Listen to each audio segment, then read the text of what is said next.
سجدہ کرنا ایک بات، اگر اونٹوں جانوروں پر کوئی ظلم کرتا مالک تو مصطفیٰ کی بارگاہ میں آ کے گڑ گڑاتے، رو پڑتے۔ جانور بھی حضور کی بارگاہ میں اپنی درخواست لے کر آتے، جانتے تھے کہ سب کے شہنشاہ میرے آقا ہیں۔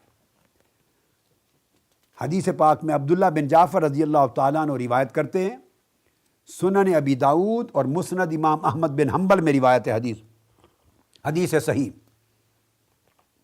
قال فدخل حائطا لرجل من الانصار فاذا جمل فلما رأى النبي صلی اللہ علیہ وسلم حن وزرفت عیناہ۔ آقا علیہ السلام ایک حویلی میں گئے، وہاں کسی کا اونٹ تھا، اس اونٹ نے جب آقا علیہ السلام کو دیکھا، وہ دوڑ کے آقا کی بارگاہ میں آیا، رونے لگ گیا دھاڑے مار کر، اور اس کی آنکھوں سے آنسو برسنے لگ گئے۔ ہائے ہائے ہائے ہائے، اونٹ رونے لگ گیا، آنسو برسنے لگ گئے۔ فَأَتَاهُ النَّبِيُّ صلی اللہ علیہ وآلہ وسلم فَمَاسَحَ ظِفْرَهُ فَسَكَتَ۔ حضور نے اس کے ماتھے سر پہ پیار اور شفقت کا ہاتھ پھیرا، جیسے بچوں پر ہاتھ پھیرتے ہیں پیار کا، اور وہ سسکیاں لے کے اونٹ چپ کر گیا۔ آقا نے فرمایا، وہ اس دا مالک کتھے؟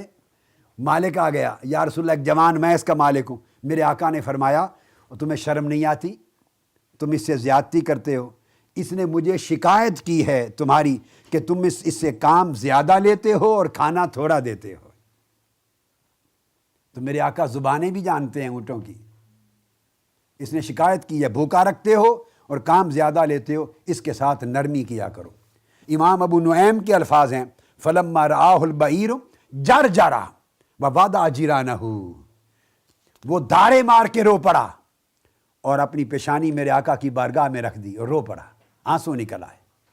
یہ تاجدار کائنات صلی اللہ تعالیٰ علیہ وآلہ وسلم کی شان ہے۔ سب سے پہلے نئی ویڈیوز کو حاصل کرنے کے لیے شیخ الاسلام ڈاکٹر محمد طاہر القادری کے آفیشیل یوٹیوب چینل کو سبسکرائب کریں اور بیل آئیکن کلک کریں۔